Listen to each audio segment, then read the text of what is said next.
Hello student, मैं Sanjay sir KFA study point पर आपका स्वागत करता हूं। स्टूडेंट्स, यह मेरा समीकरण पर आधारित तीसरा वीडियो है।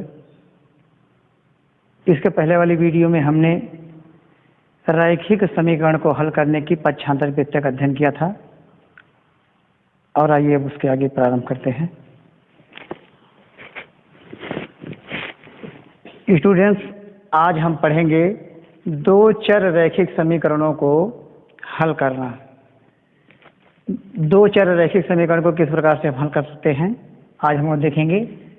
देखिए, जिस प्रकार से रैखिक समीकरण में एक चर राशि होती है, उसी प्रकार से दो चर रैखिक समीकरण में दो चर राशियां होती हैं। तो रैखिक समीकरण का जो दो चर रैखिक समीकरण का व्यापक रूप होता है ax + by + c = 0। इसमें x और y दो राशियां होती है, दो चर राशियां होती हैं। ये समीकरण का व्यापक रूप कहलाता है। तो जब दो चर रैखिक समीकरण हम युग्म जोड़े में दो चर रैखिक समीकरण को एक साथ लेकर के हम हल करेंगे। इसको समझने के लिए पहले उदाहरण ले लेते हैं। दो समीकरण,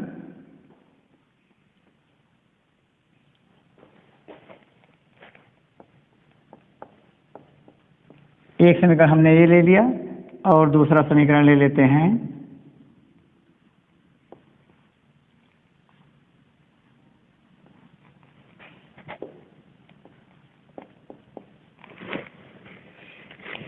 ये समीकरण का व्यापक रूप है। देखिए, उसी प्रकार से ये दोनों समीकरण हमने ले लिया। इस प्रकार से इसको हम लिख देते हैं समीकरण 1 और ये समीकरण 2। इसको हम हल करना सीखेंगे कि इन दोनों समीकरण को हम कैसे हल करेंगे। इनको हल करने की अनेक विधियां हैं, तो क्रम से हम एक एक विधि का हम अध्ययन करेंगे। सबसे पहले जो विधि आती है हल करने के लिए, पहली विधि का नाम है आलेखीय विधि।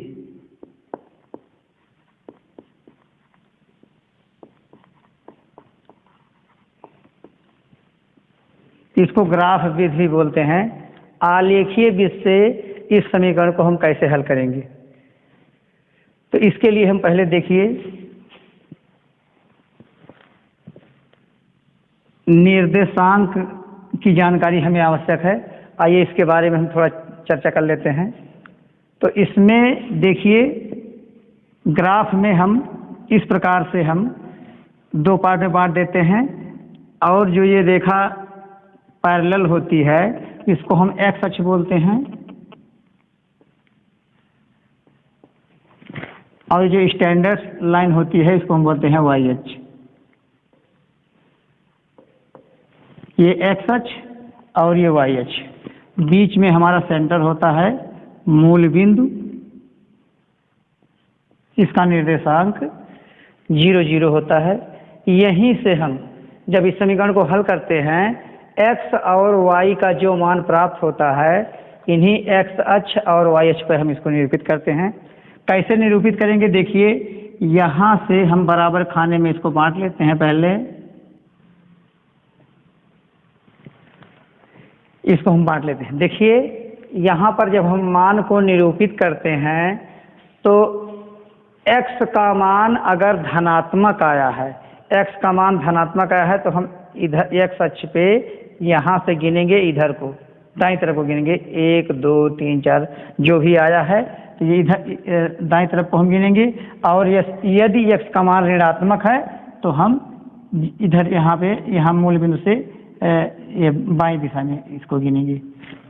ठीक उसी प्रकार से y का मान धनात्मक है तो ऊपर को गिनेंगे यहीं से, और y का मान यदि ऋणात्मक है तो हम नीचे को गिनेंगे यहीं से। 1 2 3 4 इस प्रकार गिना जाता है। तो सबसे पहले आइए देखिए x और y का मान हम इसको कैसे सॉल्व करेंगे। इसके लिए एक समीकरण के लिए हम एक सारणी तैयार करेंगे। x और y के मान निकालने के लिए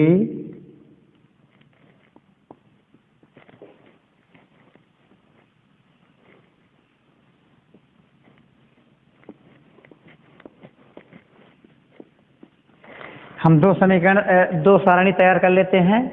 अब समीकरण एक ये है और एक दो है। अब हम अपने मन से x का मान यहाँ पे कुछ रखेंगे और समीकरण में इसको रख करके x का मान इसको सॉल्व करेंगे, जो y का मान आएगा यहाँ पर नोट करेंगे। ठीक उसी प्रकार से x का मान कोई दूसरा मान रखेंगे, फिर इसको सॉल्व करेंगे तो जो आएगा y का मान उसको यहाँ पे लिखेंगे। इसी प्रकार से हम 3 मान प्राप्त करते हैं। तो अगर हम 2 मान ही प्राप्त कर लेंगे तभी पर्याप्त है, तभी हमारा सवाल लग जाएगा। लेकिन हम यहाँ पर देखिए आपको 3 मान लेके दिखा रहे हैं। सबसे पहले हम क्या करते हैं, 1 रखेंगे, x का मान 1 रखेंगे। देखिए इस समीकरण में x का मान अगर 1 रखा जाएगा तो 3 गुणा यहाँ पे 1 रखेंगे ऋण y ऋण 2 बराबर 0। अब देखिए 3 एकम 3 ऋण y ऋण 2 बराबर 0। देखिए जो संख्या है इसमें देखिए इसका चिन्ह प्लस है, इसका चिन्ह माइनस है, तो घट जाएगा। 3 में से 2 घट जाएगा, क्या बचेगा ऋण y धन 1 बराबर 0। अब इसको हम सॉल्व करेंगे। ये ऋण 1 ये जब बराबर के उधर 75 होगा इसका, तो ऋण y बराबर ऋण 1 हो जाएगा और ऋण से ऋण कैंसिल हो जाएगा, तो y बराबर 1 हो जाएगा। y का मान हमारा क्या आ गया 1। x का मान 1 आया तो y का मान भी 1 आ गया। अब इसी प्रकार से हम यहाँ पे 2 रख के देखेंगे, x का मान 2 रखे यहाँ पे देखिए। ठीक उसी प्रकार से देखिए क्या आएगा, तो 3 गुणा x के स्थान पे 2 रखेंगे ऋण y ऋण 2 बराबर 0। देखिए 3 दूना 6 हो जाएगा, ऋण y ऋण 2 बराबर 0। देखिए का चिन्ह धन है कि ऋण है, घटेगा। 6 में से 2 गया, 4 बचा, तो ऋण y धन 4 बराबर 0। अब 4 जब बराबर के इधर जाएगा 75 होगा तो इसका भी चिन्ह बदल जाएगा और ये कट जाएगा, y बराबर 4 आ गया। देखिए y का मान कितना आया 4 आ गया। इसी प्रकार से हम एक एक मान रखते चले जाएंगे। अब इसमें हमने रख दिया 0, चलिए रख दीजिए 0, यहाँ पर 0 रख देंगे तो ये पार्ट हमारा 0 हो जाएगा। 3 गुणे 0 0 हो गया। अब इसको इधर 75 जब करेंगे तो ये प्लस हो जाएगा। ये यहाँ पे ऋण केवल ऋण 2 बचा, ये प्लस हो जाएगा और यहाँ ऋण y बराबर 2 आएगा। फिर ऋण से दोनों देखिए यहाँ इसको कैसे सॉल्व करेंगे। 3 गुणे 0 ऋण y ऋण 2 बराबर 0। देखिए यहाँ ये शून्य हो गया, तो ऋण y ऋण 2 बराबर 0। इसका 75 करेंगे इधर तो प्लस में हो जाएगा, ये प्लस में हो जाएगा और दोनों पक्षों में ऋण से गुणा कर दीजिए। ऋण ऋण धन और ऋण धन ऋण, y का मान ऋण 2 प्राप्त हो गया। y का मान कितना प्राप्त हो गया, ऋण 2 प्राप्त हो गया। इस प्रकार से इस समीकरण में देखिए x और y के 3 मान प्राप्त हो गए। अब हम क्या करेंगे, दूसरे समीकरण में x का मान रख करके इसको सॉल्व करेंगे और y का मान हम प्राप्त करेंगे। सबसे पहले देखिए हम 1 रखते हैं। जब इसमें 1 रखेंगे तो हो जाएगा 2 गुणा 1 धन y ऋण 8 बराबर 0। 2 एकम 2 हो जाएगा, धन y ऋण 8 बराबर 0। 8 देखिए धन है ऋण है घटेगा, 8 में से 2 गया तो ऋण 6 y ऋण 6 बराबर 0। 6 इधर जाएगा तो y बराबर 6, इसका चिन्ह बदल जाएगा, 6 आ गया। एक बार 2 रख दीजिए। यहाँ भी जब रखेंगे तो हम डायरेक्ट कर दे रहे हैं, 2 दूना 4, 4 हो गया। 8 में से 4 घटेगा तो ऋण 4 आएगा और ऋण 4 जब बराबर के उधर जाएगा तो धन 4 हो जाएगा, ये हो गया। एक बार हम 0 रख दें। जब 0 रख देंगे तो इससे 2 शून्य शून्य, ये शून्य हो गया और इसके बाद इसका 75 हो जाएगा तो y बराबर 8 आ जाएगा। इस प्रकार से ये मान प्राप्त हो गए हमारे। ये देखिए 2 साड़ी तैयार हो गई। अब इसको हमें ग्राफ पे दिखाना है, इसे दिखाना है। अब देखिए यहाँ पे देखिए जो x का मान है x अक्ष पे दिखाएंगे और y को y अक्ष पे हम गिनेंगे। देखिए x का मान 1 आया है और y का मान 1 आया है। तो एक्स अक्ष पे प्लस में है, इधर गिनेंगे, एक ये हो गया, वाई पे एक हो गया, तो ये जो बिंदु प्राप्त हुआ ये हमारा 1 और 1 हो गया। अब देखिए 2 और 4 है, एक्स पर 2 गिनेंगे, 1 2 और वाई पर 4, 1 2 3 4, ये मान हमें प्राप्त हुआ। 2 और 4। अब ठीक इसी प्रकार से 0 और -2 देखेंगे। देखिए 0 का मतलब यहाँ पे और -2 का मतलब यहाँ पे, 0 और -2 ऋणात्मक है वाई, तो हमने नीचे गिन लिया। अब इसको हम क्या करेंगे, पटरी के द्वारा इसको स्केल से हम मिला देते हैं। इस प्रकार से इसको हम मिला देंगे। अब हम ये दूसरी सारणी से हम x और y के मान को रखेंगे। x बराबर 1, ये 1 हो गया, y बराबर 6 है तो ऊपर 6, 1 2 3 4 5 6, यहाँ पे हो जाएगा 1 और 6। तो हम देखिए 2 और 4 है तो 1 2 और 4 हो जाएगा 1 2 3 4, यहाँ पे हो जाएगा, ये हो गया। इसके बाद 0 और 8, x पर 0 है, y पर 8,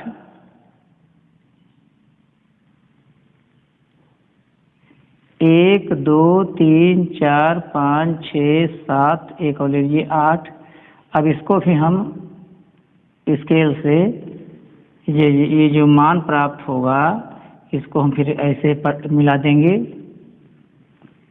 जहाँ पे दोनों रेखाएं काटेंगी वहीं पर आंसर हो जाएगा। देखिए गिनने पर 1 1 2, x पर 2 और 1 2 3 4, y पर 4, तो ये 2 और 4, ये हमारा बिंदु प्राप्त हो रहा है। x का मान 2 और y का मान 4। इस प्रकार से हम आलेखीय विशेष समीकरण को हल करते हैं। देखिए हमने क्या किया है कि दोनों समीकरण, देखिए 2 सारणी हमने बना ली, x का मान रख करके इसमें इसको सॉल्व किया, y का मान प्राप्त किया, 3 मान हमने प्राप्त किया। इस प्रकार से इस पर हमने जब इन मानों को यहाँ पे रखा तो 2 रेखाएं प्राप्त हुई दोनों समीकरण से, और दोनों रेखाएं जहाँ पर काटती हैं तो उसको हमने पढ़ लिया, 1 2 और 1 2 3 4, y पर 4 तो y का मान 4 हो गया, x पर 2, x का मान 2 हो गया। इस प्रकार से हम आलेखीय विधि या ग्राफीय विधि से 2 चर युग्म रैखिक समीकरण को हम सॉल्व करते हैं आलेखीय विधि से। स्टूडेंट्स, 2 चर रैखिक समीकरण को हल करने की अगली विधि है प्रतिस्थापन विधि, ट्रांसफर मेथड। ये 2 चर रैखिक समीकरण युग्म है, इसको अगली विधि है। देखिए देखते हैं प्रतिस्थापन विधि से इसको कैसे सॉल्व करते हैं। इसके लिए हम क्या करते हैं, चाहे समीकरण 1 को चाहे समीकरण 2 को, दोनों में से एक समीकरण को हम x या y का मान y या x के पदों में निकाल करके दूसरे समीकरण में रख देते हैं। इस प्रकार से सॉल्व करके हम प्रतिस्थापन विधि से मान निकालते हैं।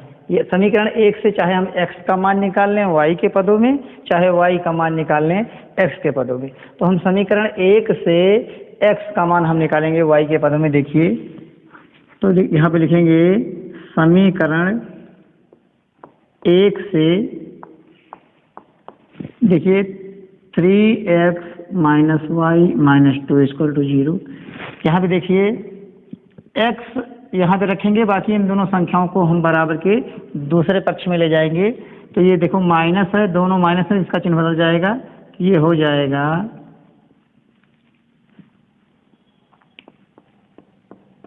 दोनों का चिन्ह बदल गया, ये -y है तो +y, -2 है +2।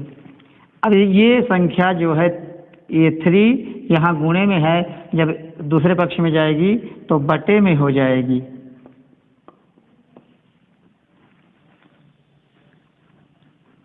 ये x का मान हमारा ये आ गया, इसका नाम लिख दिए समीकरण 3। अब x का मान हम समीकरण 2 में रख देंगे। हमने समीकरण 1 से x का मान y को तो निकाला, अब 2 में रख देंगे।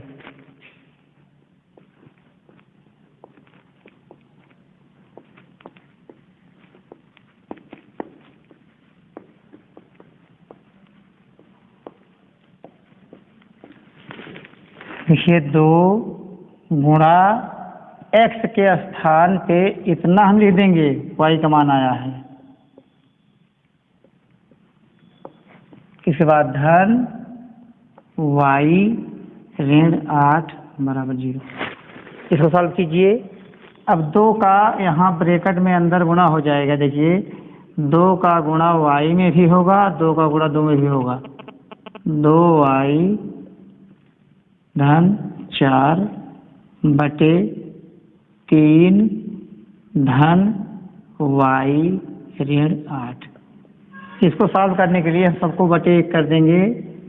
y बटे 1 8 बटे 1। अब सबका हम एक साथ एलसीएम ले लेंगे, लघुत्तम इसको सॉल्व करेंगे। 3 1 1 का लघुत्तम 3 आएगा। अब देखिए इससे भाग देंगे, 3 1 का 3 एक बार गया, 1 का गुणा अंश में वही संख्या उतारी जाएगी। 1 का गुणा 3 में 3 बार गया, 3 का गुणा y में 3y। 1 से 3 में भाग देंगे, 3 बार गया, 3 से 24 बराबर 0। अब ये 3 बटा में है, जब बराबर के उधर जाएगा दूसरे पक्ष में तो ये गुणे में हो जाएगा। 0 गुणे 3, इसका मतलब 0 हो जाएगा। ये जाके यहाँ इधर 0 गुणे 3 0 हो जाएगा।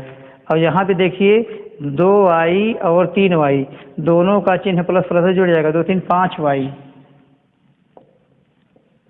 बराबर।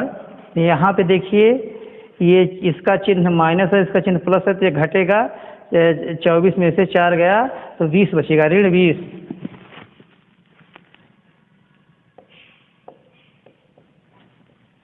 यहाँ पे सब शून्य हो गया है। ठीक, ये जो 3 है इधर जाके शून्य हो गया है। और यहाँ पे देखिए 2 3 5 हो गया, और ये 24 में से 4 गया, ऋण 20 हो गया। 20 को जब बराबर की दूसरी तरफ ले जाएंगे तो ये भी क्या हो जाएगा, प्लस में हो जाएगा। ये माइनस है तो प्लस हो जाएगा। और ये 5 यहाँ गुणे में है, इधर जाएगा बटे में। 5 1 5, 5 चौके 20। y का मान 4 आ गया। अब y का मान हम समीकरण चाहे 1 में रखो, चाहे 2 में रखो, चाहे 3 में रखो, y का मान हम 3 में रख देते हैं।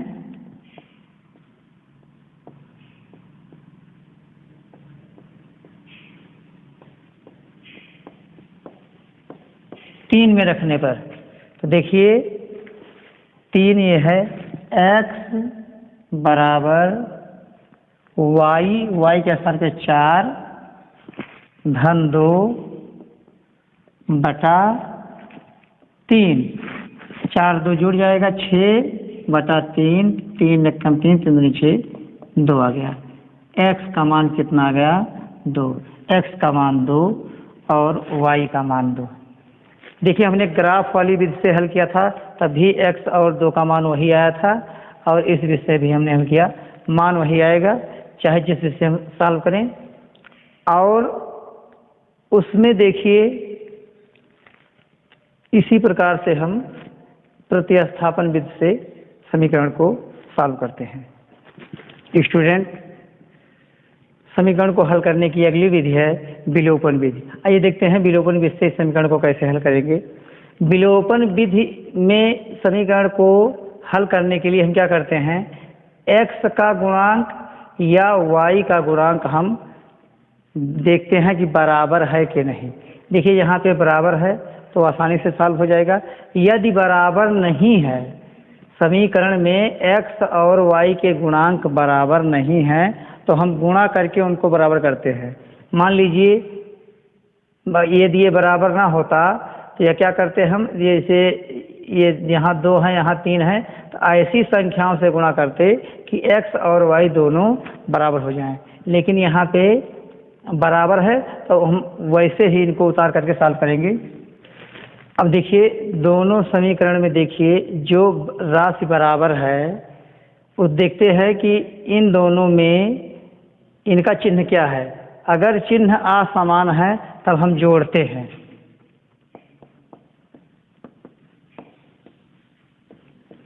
असमान है तो हम इसको जोड़ते हैं, और अगर समान चिन्ह रहता है तो घटाते हैं।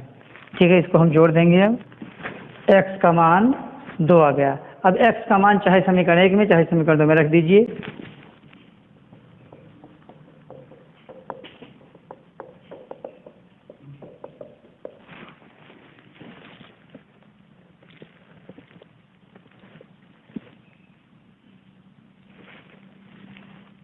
समीकरण 1 में रखिए इसको, 3 गुणा x के स्थान पे 2 रख देंगे,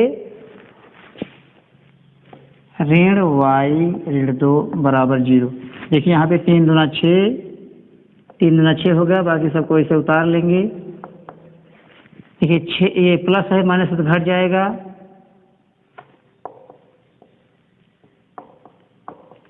6 में से 2 गया 4, इसका पक्षांतर करेंगे तो ये इसका चिन्ह बदल जाएगा, धन है तो ऋण, और ऋण से कट जाएगा, y बराबर 4। x का मान 2 आ गया और y का मान 4 आ गया। इस प्रकार से हम विलोपन विधि से x और y दो चर राशि में से एक राशि को समान करके कैसे करते हैं, हम अपने मन से गुणा करते हैं, दोनों को समान करके, अगर समान नहीं है तो इस प्रकार से हम विलोपन विधि से समीकरण को हल करते हैं। स्टूडेंट, समीकरण को हल करने की अगली विधि है पक्षांतर विधि। अगली विधि है ये वज्रगुणनखंड विधि। वज्रगुणनखंड विधि से हम कैसे समीकरण को हल करेंगे, देखिए इसके लिए हम क्या करते हैं, ये दोनों समीकरण है तो सबसे पहले हम x, y और अचर राशि के लिए हम यहाँ पर लिखते हैं। देखिए x बटा बनाएंगे बराबर, फिर y बटा बनाएंगे और बराबर 1 बटा बनाएंगे। ठीक है, यहाँ पर ध्यान दीजिए, ये जो राशि है अचर राशि, ये बराबर के इधर रहेगी तो यहाँ पे माइनस रहेगा, और ये जब बराबर के इधर रहेगी तो यहाँ पे क्या रहेगा, प्लस ही रहेगा, 1 ही रहेगा। यहाँ पे ध्यान देना है कि वे बराबर के दूसरे पक्ष में रहेगी, दाएं पक्ष में, तो यहाँ पे -1 रहेगा, और अगर यहाँ पे है वैसे ही रहेगी, यहाँ पर 1 रहेगा। इस प्रकार से हम इसको लिख लेते हैं। अब हम देखिए x वाले पद में x वाला बंद कर लेंगे, x वाले पद में x वाला बंद कर लेंगे। अब देखिए y का गुणांक क्या है, ऋण 1, तो यहाँ पे y का गुणांक क्या है, धन 1। धन लिखा नहीं आता है, 1 ही लिखेंगे। जब कोई संख्या नहीं रहेगी तो 1 लिखेंगे हम, और चिन्ह को साथ में लेकर के। इसके बाद अचर राशि ऋण 2 ऋण 8, ये हो गया। y वाले में y वाला हम बंद करेंगे तो लिखेंगे ऋण 2 ऋण 8 और 3 और 2, 3 और 2, और अचर राशि में अचर वाला बंद करेंगे 3 2 ऋण 1 और 1, ऋण 1 और 1। इस प्रकार से हम लिख लेते हैं, इस प्रकार से हम इसको लिख लेते हैं। देखिए x वाले में x वाला बंद किया, ऋण 1 और 1 लिख दिया, ऋण 2 ऋण 8 लिख दिया। y वाले में y वाला बंद किया, ऋण 2 ऋण 8 1 1 लिख दिया, ऋण 2 y वाले में वाला बंद किया, ऋण 2 ऋण 8 और 3 2 लिख दिया। इसके बाद इसमें अचर राशि को बंद किया, 3 2 और ऋण 1 और 1 लिख दिया। अब हम तीर का निशान लगाएंगे, इसी प्रकार से इसी दिशा में तीर का निशान रहेगा। इस प्रकार से हम लगाएंगे। अब फिर से हम इसको x y 1 ऐसे लिख लेंगे। अब हम क्या करेंगे, इसका इसमें गुणा करेंगे, ऋण इसका इसमें गुणा करेंगे। ध्यान दीजिए, इस संख्या का इसमें गुणा करेंगे, ऋण इसका इसमें गुणा करेंगे, फिर इसका इसमें गुणा करेंगे, ऋण इसका इसमें गुणा करेंगे, इसका इसमें गुणा करेंगे, ऋण इसका। यहाँ पे लिखेंगे, देखिए कैसे, ऋण 1 का ऋण 8 में गुणा करेंगे तो 8 आएगा, ऋण का गुणा धन 1 8 8, और इसके बाद ऋण चिन्ह आता आएगा। अब इसका इसमें गुणा करेंगे तो ऋण 2 आएगा, 1 2 या 2 ऋण 2, लेकिन ऋण धन हो जाएगा, गुणा हो जाएगा, 2 हो गया। इसी प्रकार से इसको देखिए, 2 दूना 4 ऋण 4 आया, और फिर इसके बाद ऋण, अब इसका इसमें गुणा करेंगे 8 24, और ऋण का गुणा धन 24 हो जाएगा। यहाँ पे देखिए 3 1 कम 3 ऋण, इसका गुणा करेंगे 2 1 कम 2, ऋण 2 आएगा तो ऋण धन हो जाएगा, 2 हो जाएगा। इसको थोड़ा सॉल्व कीजिए, x बटे 8 2 10 हो गया। यहाँ पे देखिए y बटे 24 में से 4 गया 20, यहाँ पे देखिए 1/5।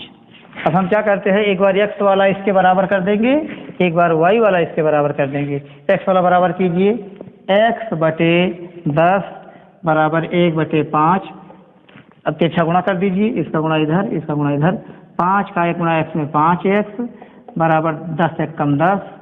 तो x बराबर ये बटे में आ जाएगा, यहाँ गुणे में है तो 10/5, 5 दूना 10, x बराबर 2, x का मान आ गया। इसी प्रकार से y वाला बराबर करेंगे, y/20 बराबर 1/5। फिर तिरछा गुणा करेंगे, 5y बराबर 20 1 कम 20। अब ये बटे में चला जाएगा, 20/5, 5 चौके 20। y का मान कितना आ गया, 4। इस प्रकार से y का मान 4 प्राप्त हुआ और x का मान 2 प्राप्त हुआ। वज्रगुणनखंड विधि से इस प्रकार से हम समीकरण को हल करते हैं और x y का मान प्राप्त करते हैं। ठीक है, अब इसके बाद कुछ बातें और रह जाती हैं। हमने ग्राफीय विधि में देखा था 2 रेखाएं, ग्राफीय विधि में हमने देखा था 2 रेखाएं, 2 रेखाओं के बारे में, 2 समीकरण से 2 रेखाएं प्राप्त होती हैं। यदि रेखाएं एक दूसरे को कहीं पर काटती हैं, यदि 2 रेखाएं काटती हैं तो समीकरण का एक हल होता है, समीकरण का एक हल होता है। और यदि दोनों रेखाएं नहीं काटेंगी तो क्या होंगी, समांतर। जब रेखाएं नहीं काटेंगी तो समांतर होंगी, और जब जो रेखाएं समांतर होती हैं तो कोई हल नहीं होता है।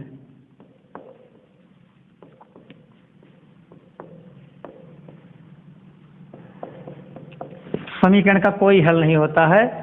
और यदि रेखाएं समपाती होती है, मतलब एक रेखा खींची जाए और उसी पे दूसरी रेखा भी खींची जाए, यदि रेखाएं समपाती हैं तो समीकरण के अनेक हल होंगे।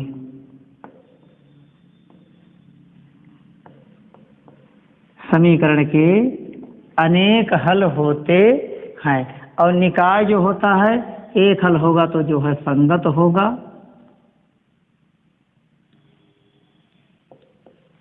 कोई हल नहीं होगा तो असंगत होगा।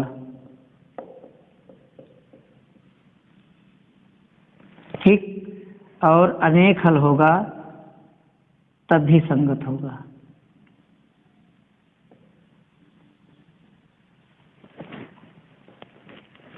इस प्रकार से हम इसको देख लेते हैं। और यदि ग्राफ से नहीं पता है तो हम समीकरण को कैसे पता करेंगे। देखिए, हमने बताया था आपको कि समीकरण का व्यापक रूप होता है ax + by + c = 0। तो इसी समीकरण से हम इसको तुलना कर लेते हैं। देखिए, पहले समीकरण को देख लेते हैं कि इसमें हम देखते हैं, एक समीकरण हम मान लेते हैं a1x b1y + c1 = 0, और दूसरे समीकरण को a2x + b2y + c2 = 0। इसमें हम एक दूसरे से तुलना कर लेंगे। देखिए, a1 के स्थान पर यहाँ पे 3 है, b1 के स्थान पे यहाँ पे -1 है, c1 के स्थान पे -2 है, a2 के स्थान पे 2 है, b2 के स्थान पे 1 है, c2 के स्थान पे -8 है। तो हम यहाँ पे क्या करेंगे, a1/a2 निकालेंगे। a1/a2 देखिए क्या आता है, a1 के स्थान पे 3 और a2 के स्थान पे 2, 3/2 आ गया a1/a2। अब हम निकालेंगे b1/b2। b1/b2 हम निकालते हैं। देखिए क्या होगा, b1 के स्थान पे -1 और b2 के स्थान पे 1। तो इसको हम सॉल्व करेंगे तो इसका मान क्या आएगा, -1 ही आएगा। कितना आएगा, -1 आएगा। अब देखिए, हम c1 c2 निकालेंगे। c1 c2 हम निकाल रहे हैं। देखिए, c1 का मान -2 और c2 का मान -8, कट जाएगा, 2 चौके 8, 1/4। देखिए, इसमें हमने क्या देखा, a1 a2 का मान आया 3/2, b1 b2 का मान आया 1। देखिए, इसमें a1 a2 b1 b2 के बराबर नहीं है, इसमें 3 स्थिति प्राप्त होगी। देखिए यहाँ पर 3 स्थिति बन रही है। A1 A2 बराबर नहीं है B1 B2 के। यदि हमने सॉल्व किया और बराबर नहीं आया तो इस समीकरण का केवल एक ही हल होगा, अद्वितीय हल होगा। और यदि A1 A2 हमने निकाला और B1 B2 ये बराबर आ गया, लेकिन C1 C2 बराबर नहीं आया, तो ये क्या हो जाएगा?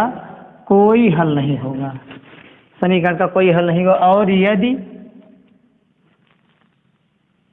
A1 A2 B1 B2 C1 C2 तीनों अगर बराबर आ गया तो समीकरण के अनेक हल होंगे। इसको ध्यान में रखिए। इसी प्रकार से हम समीकरण का A1 A2 B1 B2 से निकालेंगे। ये तीनों स्थितियां अगर बनेंगी तब भी इसी प्रकार से समीकरण का हम एक हल होता है कि कोई हल नहीं होता है, अनेक हल होता है, इस प्रकार से हम इसको निकाल सकते हैं। वीडियो देखने के लिए बहुत बहुत धन्यवाद।